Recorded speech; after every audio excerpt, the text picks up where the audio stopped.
Bhatia. I'm a senior business leader in the media, entertainment and sports industry with a diverse experience of more than 2 decades.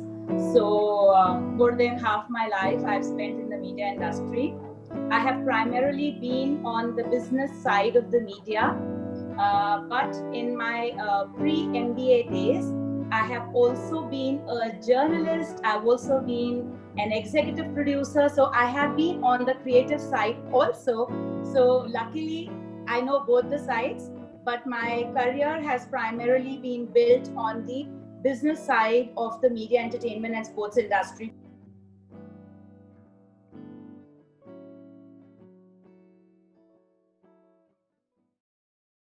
Good afternoon, everyone seeing this video. I am Harshita Garg from GirlUp She-United, and today we have Vinita Bhatia with us, and she is the senior business leader and influencer in media and sports industry. So I heartily welcome you, ma'am, to us. Thank you for joining us today, and please give a brief introduction about yourself to our audience. Thank you so much, Harshita, and thank you so much, GirlUp She-United, for inviting me today and giving me this opportunity to have a chat with you. It's actually truly my honor. And when I see women like you or girls like you, I feel so happy. So I'm Vinita Bhatia. I'm a senior business leader in the media, entertainment and sports industry with a diverse experience of more than 2 decades. So more than half my life I've spent in the media industry. I have primarily been on the business side of the media, but in my pre-MBA days, I have also been a journalist. I've also been an executive producer. So I have been on the creative side also. So luckily, I know both the sides, but my career has primarily been built on the business side of the media, entertainment and sports industry post my MBA. And to dwell on it and share a little bit more about myself, like I said, so I worked across all the platforms of media, which is TV, print, radio, digital, and sports. And I'm very fortunate to have worked across with some of the best national and international brands in the country, which is, to name a few, is Star TV, Zee TV, Sony TV, Times of India, Hindustan Times, Radio City. I've also worked in Canada, and I'm also the first woman in the country to head and launch and be part of Kabaddi League. So that is my introduction in short as far as work goes. Of course, apart from work, I do like to spend a lot of my time in giving back. So I'm very passionate about 2-3 causes. One of them being of women leadership, entrepreneurship, and also being a social change maker. And also I speak on youth value system. So these are the things which are very close to my heart, and hence I am here today. So thank you so much for the opportunity. Thank you for your introduction, ma'am. It's a great pleasure for me to hear and talk with you. And let's start with today's question. I have compiled some questions for you. So my first question is, how did you start your journey in sports as a profession? So thanks, Harshita, for asking that question. And like I had said in my introduction, I have been in the media entertainment industry for over 2 decades now and have worked across platforms. But it was about 6 years ago that my foray into sports happened. So honestly, I was looking for a job. I was looking for a changeover, and I actually didn't have a job. I was in between jobs, and then somebody reached out to me, and there was this idea of Kabaddi League, and it sounded a bit strange to me, but I decided to take this risk. So with Kabaddi League, my foray into sports happened, and I can honestly tell you, until that time, apart from playing the sports, whatever I had played in school, I did not know much about sports in terms of playing. But I really worked very hard, not only for Kabaddi League. Later on, when I became the national head for media entertainment and sports for Times of India, I literally used to read about every sports in detail, and that's how my foray into sports happened. But I'm very happy that 6 years I got this opportunity, and I've learned a lot. Okay, okay, that's great, ma'am. And adding to this, who has inspired you the most to get into this field and work as a professional? So honestly, nobody inspired me to get into sports, if that is what your question is. No, it's an opportunity that came by, and through my own judgment and the capability of taking risk, I decided to join Kabaddi League. Honestly, it could have gone to many other people, and they would have thought that this is a sport, rustic, indigenous sport, and let's not take the risk. And they did not. But I took the risk, and so I also learned, and I'm reaping the benefits. So there's nobody who pushed me or inspired me to join sports, to answer your question. But yes, personally, if you ask me, right from childhood, and I've been brought up by a single parent because I'd lost my father very early on in life when I was 10. So my mother has been very encouraging. And so all that I have done in my life, the risk that I've done, the things that girls normally don't do, I have been able to do on my own because of the free hand and encouragement and trust given by my mother. Of course, the decisions have all been mine. And I also want to answer this question differently. So there is no sports personality that inspired me, or no mentor that inspired me in this profession. But there are many women who are in sports, even currently, who I really appreciate. Of course, there are quite a few today. But if you ask me from India especially, and why not, I would like to name, our own Indian women. So Bachendri Pal, Hima Das, Mary Com, these are some of the people or women who really inspire me in sports. And the reason being, because they have done it in spite of all the odds, right? For Hima Das or for Bachendri Pal to do it so many years ago and having no means, it just wouldn't have been easy. So that is what inspires me. Of course, there are other women we all know who have done well, but they had the backing of their parents, they had the backing and resources of their parents and the training. So not that they're any less, but I would have a soft corner as far as inspiration goes for these kind of women who have risen against all odds. So for me, that is inspiring. That's amazing, ma'am, and I really get admired that you are working on your own and um, so much of help for you as well as to others as well. So I really admire that. And my next Thank you. question comes is, what significant changes have you seen in last few years with respect to women in sports? So again, I'll answer your question, Harshita, in two parts. You said what changes I've seen as far as women in sports are concerned. I will first answer that the landscape of sports itself has changed in the last 6 years. So like I'm sharing with you, when I started my journey in Kabaddi, which is in 2014, until that time in the country, apart from cricket, nothing else used to be spoken about. I mean, as a sports, of course, hockey is our national sports, and somewhere badminton was there. So, in small ways, other sports used to be spoken about, but cricket, as we know, used to be the be all and end all of sports and the religion, especially of this country. So from 2014 itself, when we launched the Kabaddi League, from that time itself, Harshita, I saw the change in the scape of sports, because as the national head for Kabaddi League, when I went out to meet so many people, trust you me, it was very hard.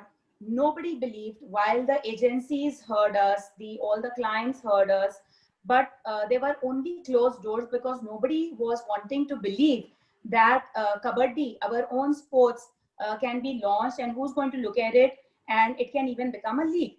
So that is the kind of time that I have seen in this country. But from today to now, I can tell you that any sports symposium or forum that we go to after cricket, and cricket, as we all know, is done to death.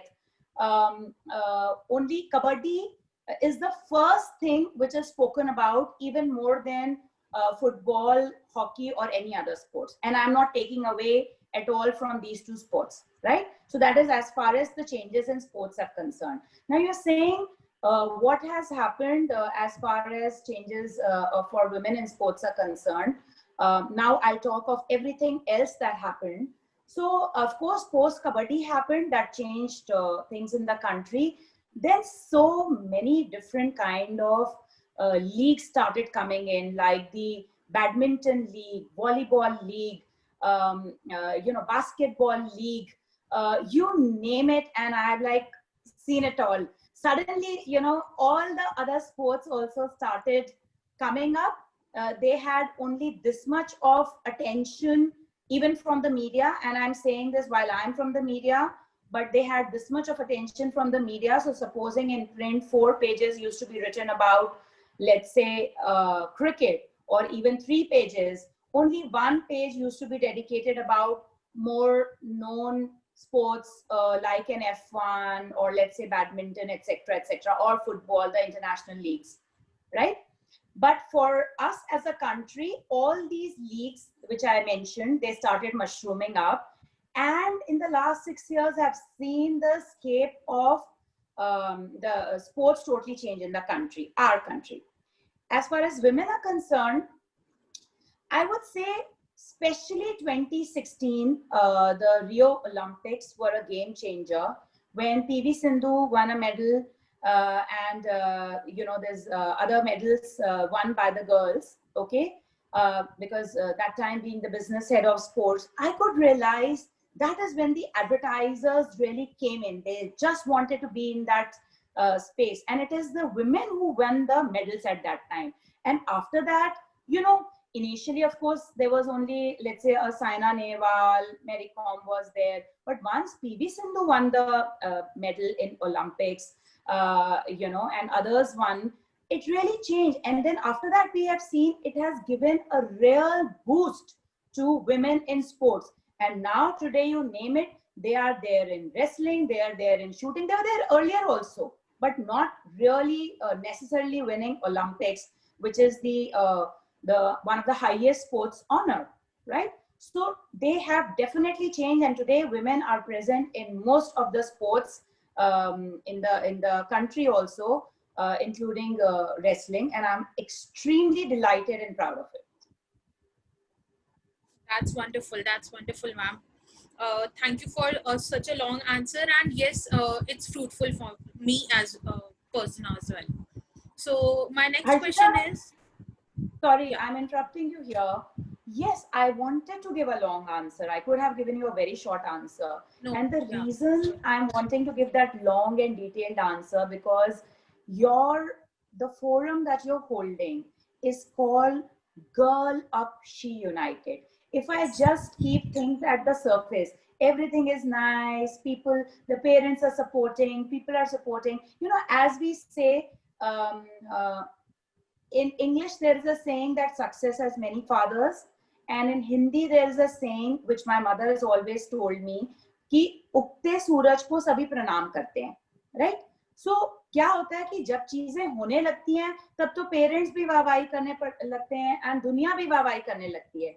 लेकिन उसके पीछे कितना परिश्रम, कितनी मेहनत, how much of your sweat and blood is involved is important. And that is something that sometimes you have to bring it out from within yourself, and especially for women, I'm saying. And we've seen now so many movies come in on women in sports. So sometimes they get the support and sometimes they don't get the support.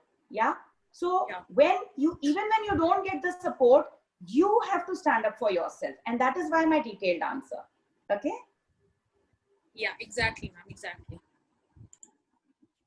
Okay, thank you for the answer, ma'am. My next question is, could you share some of the special or unique sports events that you have witnessed or being a part of? Yeah, Harshita, I've been very fortunate to be part of, or let's say, some of the sports events which have been launched in the country for the first time. So I'm very fortunate to be leading some of those and also be part of some of those launches, just to name a few, which most of the people may actually not know about. So about I think this was 2017, if I'm not mistaken. Yes. So it was the launch of P1 powerboat racing in the country. Now, P1 powerboat racing is, let's say, an equivalent of Formula One car racing, right? So P1 powerboat racing happens in many countries which have great coastlines, but in India it happened for the first time, and I, as the national head of sports, I led it for my company. And sometimes it can happen, Harshita, that even your management may or may not want to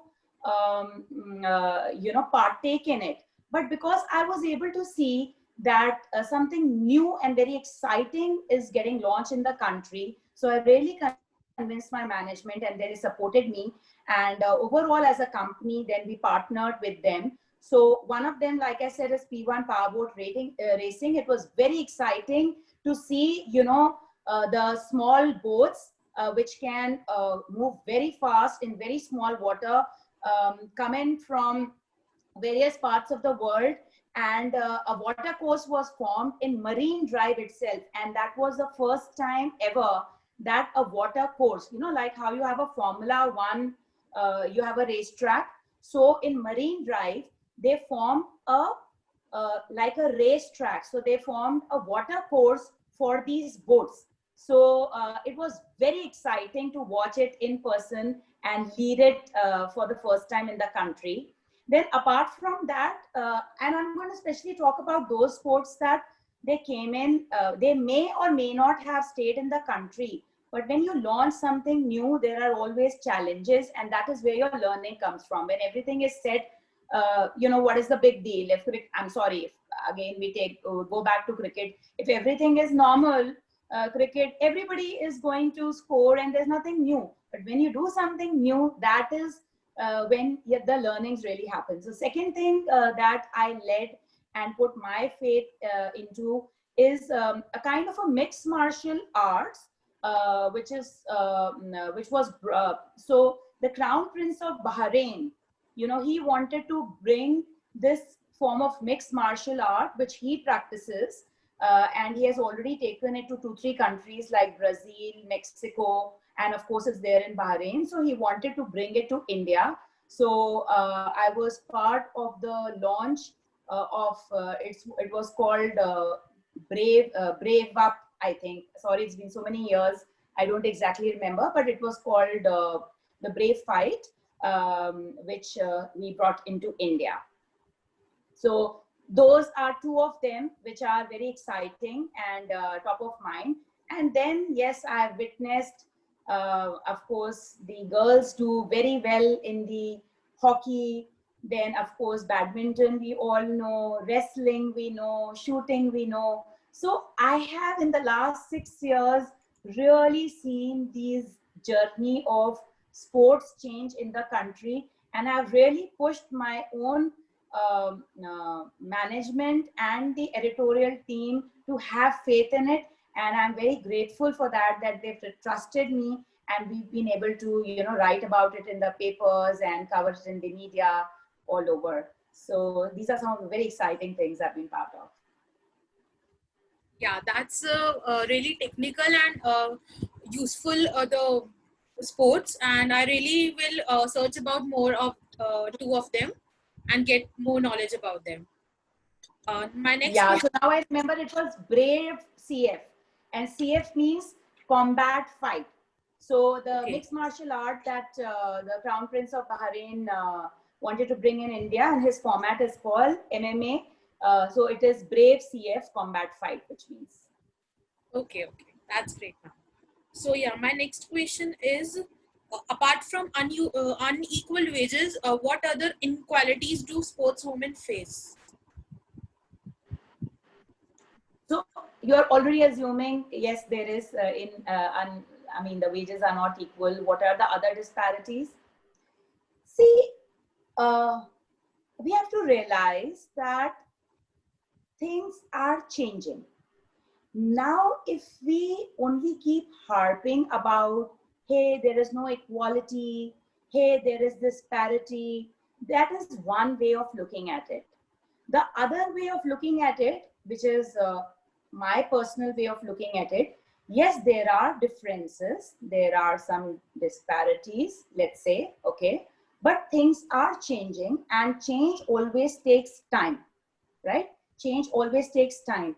So the other things, if I may say, they could be even how the emotions of women are treated while they are playing.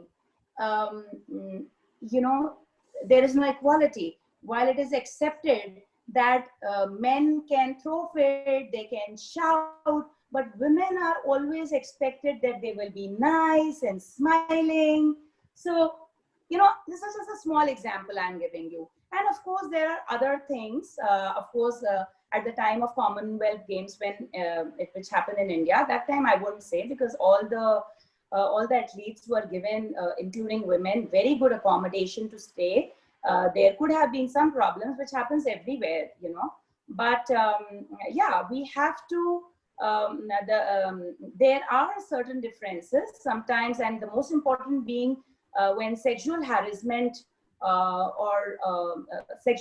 comes in play, or taking advantage comes into play purely because of gender. That is something which kind of still remains, though things are changing after the Me Too movement. That's truly good, ma'am. And my next question is, should sports become more gender sensitive? So yeah, I think this is in continuation to your earlier question only. And my answer is in two ways. My answer is both yes and no. Now, when I say it should become more gender sensitive, like something like I said, that, and I'll give you the example of none other than Serena Williams here. In US Open, when she threw a fit, or she became angry, let's say, and she threw the racket. We will not get into the thing of whether what was right, what was wrong, purely the emotion. Okay, so lots was written about in the media that, this is not the way any champion should behave. All right, I agree with it. But then why are the same people, the men, when they show their emotions, because you're playing passionately, and sometimes you will voice your opinion, and sometimes they can be really loud, So I would say that men and women are different. It's not about equality. So they have their differences, but women have equal right to express their emotions of distress or anger, and it should be all right. I mean, why should we just sit pretty all the time? Of course, we are pretty. We want to look pretty. And we also just want to be who we are. We want to be our natural selves. So gender sensitization, to my mind over here, firstly would be accepting that we are different. So, but at the same time, accept our emotions. Two, if we have our needs. Today, thank God, to certain movies and certain people, we have become open in talking about menstruation. So yes, this is a natural cycle that we face. So during that time, if we need a little more sensitivity and understanding, or whatever our specific requirements are, it should be all right. And similarly, there are women like Marie Kom who push all the limits. They are not just young women, they are women who are married, who have given birth to children, and at a certain stage, they will hit menopause also. And I can tell you that menopause really wrecks your brain, which people can't understand. And this is not only just for sports. Of course, women don't last that long, mostly in sports, to be in their 40s, or even today late 30s or mid 40s or 50s to hit menopause, and yet be in sports. But we need to sensitize, because one of my friends I know, that she is the oldest Indian woman to climb the Mount Everest at, I think, about 55 or 56. Even PM Modi has mentioned about her. So these are the real issues. They're not the issues, they are biologically something that we face. And yes, we need to be sensitive about it. We can't make a mockery of it.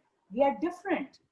And we are the nurturers, and we give birth to, the men folk. So we need to be respected and admired for it, and not to be denigrated for it.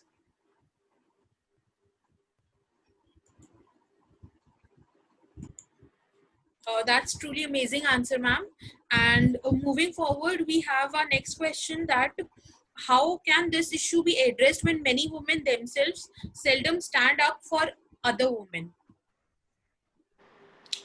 So Harshita, to my mind, actually, it's a very generic question, which is not only for sports, and it's a very relevant question, which cuts across in every sphere of the society, whether it is women at work, whether it is women generally, supporting each other in society, and definitely also in sports. So I'm going to answer from that point of view. I've also raised this at many forums. So what happens is, we've anyways, largely, not only just India, world itself has been patriarchal in nature. And I needn't say, we are seeing this in every area in the world, be it politics, be it business or otherwise. Of course, in the last few years, a lot of progress has happened and women have come forward, but the women who have been ahead of their time, they pushed it themselves. There was a time that I used to say that, and it's my own point quote, which is that men pull up men, but men pull up very few women up. And when women reach on top, they again pull up very few women up. And once their work is over, they drop them. Now, I will pause here. Now, why I said this a year ago, and while it is still true, but I like to answer it slightly differently.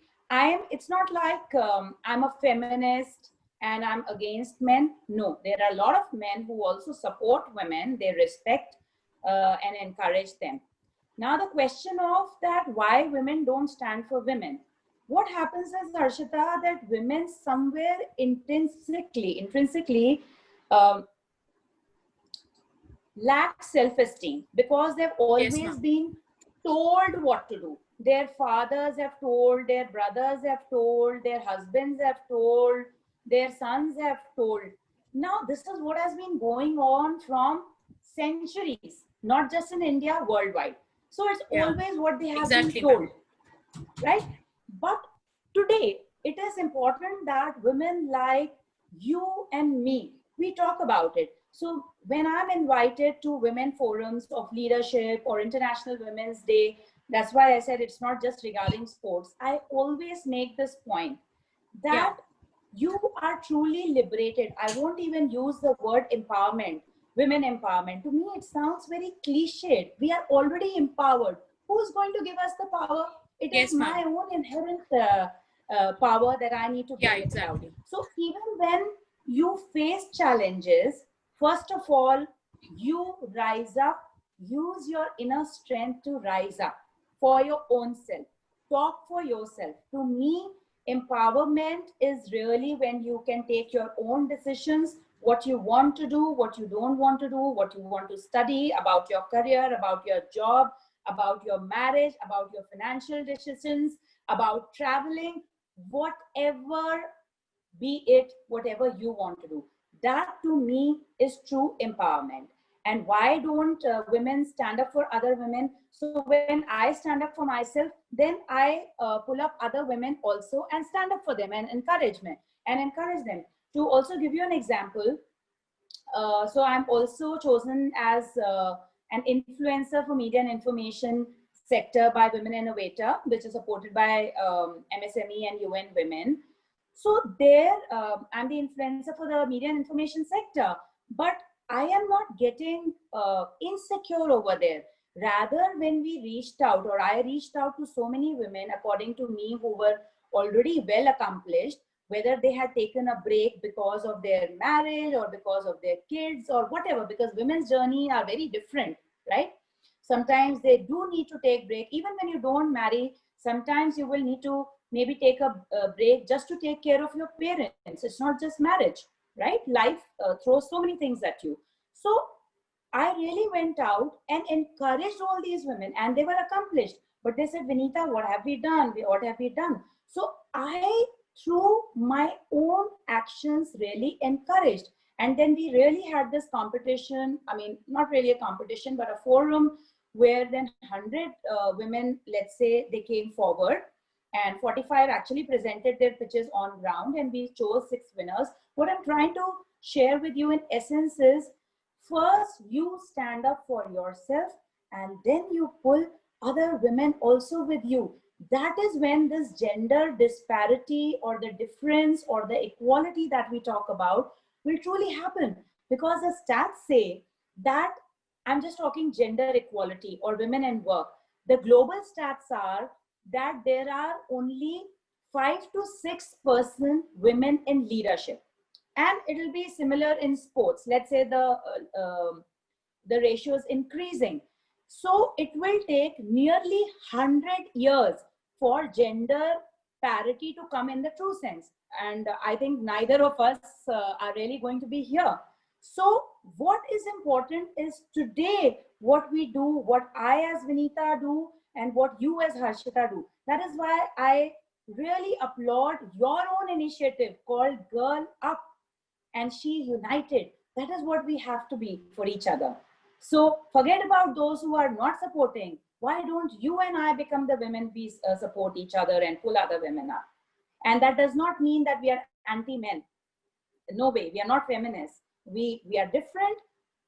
We respect them also, but let men also understand that we can stand on our own, and what we need is more of respect and honor, rather than they going on saying that, hey, we supported you, we supported you. Of course, we welcome that support. It's very nice, but respect and honor is more important today. Thank you so much, ma'am, for your kind words for our community. And it's like just because of you speakers and the community supporting us that we are going. And actually, this started in this year in April only. So we are just trying to pull off others committee more, and by attending these webinars with speakers like you. And thank you for the words, ma'am. Thank you so much. My next question is, what suggestions do you want to give at the to the present society? In general, you mean, or with respect to sports? In general, in general. So, Harshita, we are seeing that anyways, these are very special times. Of course, nobody envisaged 2020 like this. But my personal philosophy, whatever happens in life, I look at it positively. So if had we not seen this pandemic in our life, perhaps we would not have realized the importance of work. We may not have realized the importance of our own freedom. We may not have realized the importance of our jobs and so many other things, and nature, of course, that we take for granted. So my say, to the current society, and since we are on a women's forum or a girls forum especially, is that, let go of the past, that girls are supposed to do this, and girls are supposed to be like this, they're supposed to look like this, they're supposed to behave like this. So I'm talking particularly with respect to women and girls, that let go of the past. We all know that women can multitask much better, right? They can look after their kids, they can look after their house, and yet be the she boss. So things are changing, but I would say that please just let them be. That is the biggest thing. Just, they already have the wings. Don't clip it. Just let them fly. So you will see that we'll have a much happier society, rather than trying to curb women. And I also want to thank the men at this point of time who support their, whether it is wives, mothers, sisters, daughter. I want to thank those men also. So my message to the society is that at least in this pandemic, please learn that we need to share responsibilities equally, and just let women be. We will actually be able to create a far happier society together, every which way. Yeah, that's a great advice, ma'am, and everyone should follow this actually. So, going to the last question, I always ask this question to all my speakers, that what advice would you give to the society or to the viewers actually watching this in one line? In one line, my mantra, of course, is never say die, spirit. But what I can say is that when you say I can't, it's guaranteed you will fail. When you say I can, it's guaranteed that you will succeed, even though you may face many failures on the way. That's truly amazing quote, ma'am. We will all remember this all our life, and thank you for being a part of this video with us. And I think we should end this video now, because I have asked all my questions that I had to you. Do you want to share anything with us? I just really want to say, Harshita, that why, again, I'm sharing that with you, why I chose this opportunity, because you're a young girl. You're all of 20, and I'm sure your friends, both girls as well as boys, will be watching. And when I'm saying girls, boys, transgenders, LGBTQ community, to me, human beings are human beings. It does not matter what your orientation and preferences, right? Why I've chosen to be with you all, because you are the future, not only of this country, but of the world. And through your value system, through your love, through your care for nature, through your voice and action, you can change the world. So I would like to actually share the quote of my mentor, that the change in the heart of one individual can bring about a change, not only in the destiny of a country, but in the destiny of entire humankind. That's another amazing quote by you, ma'am. Thank you for sharing your knowledge with us. And we would like to have you again with us whenever we got this opportunity. Thank you for being with us, ma'am. Thank you, Harshita. I really want to applaud your and the initiative of your team of GirlUp She-United. Keep it up. Thank you, ma'am. Thank you so much.